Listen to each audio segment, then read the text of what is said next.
There's no question about it. It was a real struggle.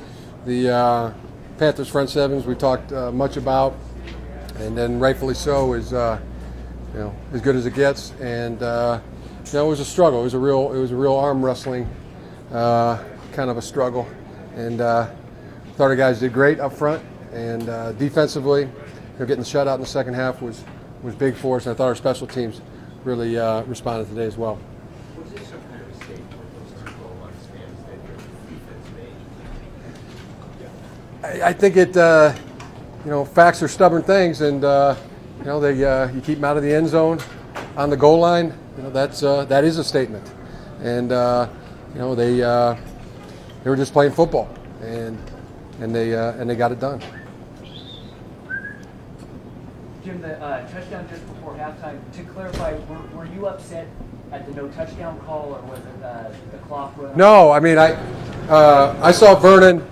I saw the official say incomplete, and it was 10 seconds on the scoreboard. I watched it go 9, 8, and then I ran out to Carl just for him to see the scoreboard, and it ticked 7, 6, 5, and as he was throwing the flag on me. But I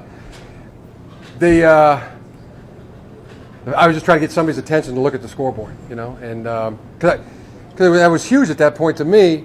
If that was incomplete, and we weren't going to have a touchdown there, for us to have another crack at another play and getting a touchdown without the half expiring, we needed those seconds on there, and it just, I don't know how the scoreboard clock is able to tick down like that after the play is over. So that's what I was trying to get his attention. Who was looking at that?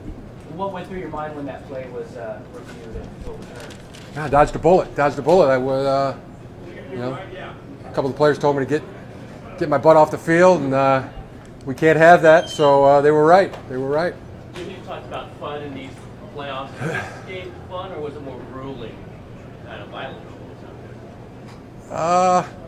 It was a great football game. I mean, no question about it. It was a physical struggle, and proud of our team for prevailing.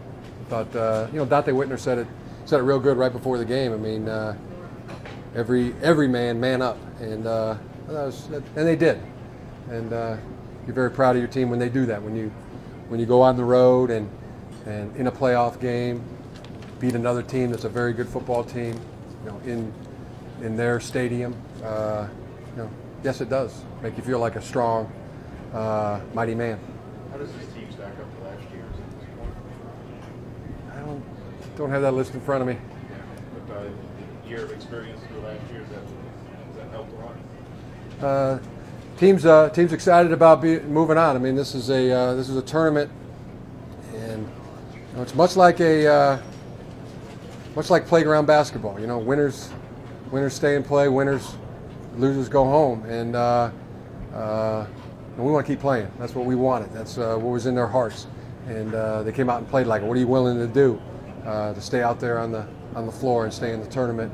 And I felt our team did enough to stay. Were you surprised that they didn't seem to really focus on Anquan? I mean, he kept losing open late in the second half a lot. I think you talk about the long pass where we hit him on the double move.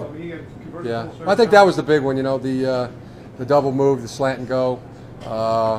They had jumped some shorter routes and had their hands on some balls, and they were playing very aggressively on the short passing game. We ran a slant and go, and we were able to get it wide open. Their eyes were in the backfield, and they were looking to make the big play, and we converted. Great throw by Cap, great route by Anquan. Your quarterback played better against these guys than he did the last time he played these guys. What do you think? I think a big difference, big help was having Vernon Davis out there, and all 3 tight ends, having Michael Crabtree out there. Our team's improved since that part of the season. I don't know. I guess that's part of the list. Jim, does it seem right that it comes down to you guys in Seattle? Sure. Why not? Our team's excited to have this chance at the ultimate chance, and we'll be ready. Is Michael Crabtree okay? I think so. Yeah. Did he hurt himself on that open drive? I don't know exactly what the status is. Jim, we know how you feel about Crabtree's hands. What about Golden's hands? Oh, there's good as anybody that's ever played. As good as anybody that's ever played the game. Strong.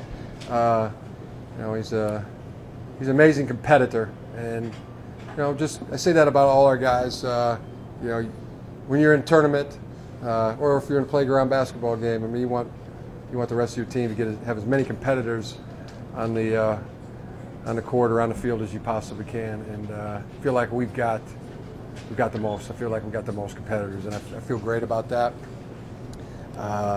Guys that will do what it takes to win, and sometimes that's doing the dirty work, making the tough catch in traffic, or the block downfield, and Quentin Patton on a Collins touchdown run was a good example of that. And then the way our defense, stood its ground, especially in the second half, I thought that was, that's mighty men stuff. Really proud of them. Bunch of competitors. What third downs, you got a lot when you really needed to, and as opposed to the first meeting, there were 2 for 13. What do you attribute that to? Again, I mean, I talk about the first meeting, the second meeting. What's relevant is that our team won the game. As Mr. Al Davis said so profoundly, just win, baby. And onward now. We'll move, take this, and we'll move on to the next round. How did you use that 3 and out at the beginning of the second half to turn the tide in your favor? I think there's, a lot of big plays by our defense in the second half. I mean, talked about some of the goal line stands earlier, the 3 and outs, and sacks, the keeping them off the scoreboard in the second half. All those things were critical. What was the key to keeping Cam Owen in check today? I don't know if there's one key. I mean, our team played great team defense and got the job done. Jim, when you were arguing that penalty call just before halftime, do you recall what Antoine said to you? It looked like he had a forceful message for you. After Vernon's touchdown, Antoine was telling me to stay off the field. Okay, right. He said, "Coach, we can't have that. Get off the field." And he was right. But You were on the field during that play. I think photo showed. Were you just trying to get a look? Or did you know? yeah, just trying to get a look, just slightly. Were you getting warned during the game? No, that's the first penalty I've ever gotten, and not happy about it. Dodged a bullet though, because didn't cost us. I'm pleased about that. I will try to do better from here on out. Jim, the fake punt call at the end, is that just Our players made it right though. is that just an automatic call based on the look that you guys got, or was that dialed up pre-hunt, fake hunt? The last, yeah, it was. We had that in our arsenal, and we told Andy to throw it. He throws a lot better in practice. I can guarantee he throws a lot better in practice. Jim, can you talk about just Frank Gore's run that set up Phil's final field goal, and just what that meant to chew up the clock on that drive? That was huge. I mean, it was a time of the game where we were running the ball. We were trying to use clock, and to pop it under those conditions is big when you're playing against that many men in the box. So Frank's got a way of doing that. I mean, there's just nobody does it better. I could say that a lot of areas of Frank's football, but there's an area there. I've never seen anybody pop big runs like Frank Gore does. When it's 9, 10, 11 men in the box, and there's a lot of evidence of it, and he came through again today. And offensive line up front, to Matt's point earlier, did a heck of a job. Coach, what does this say about your team winning back-to-back games on the road? That we're moving on. We're moving on in the tournament, and very, very happy about it. Was your Last one, guys. Did your defense have any doubt Steve Smith was going to go for them? Did our defense have any doubt Steve Smith was going to go for them? Play for them. Oh, no, we figured he was. All right. Okay, thanks. Thanks.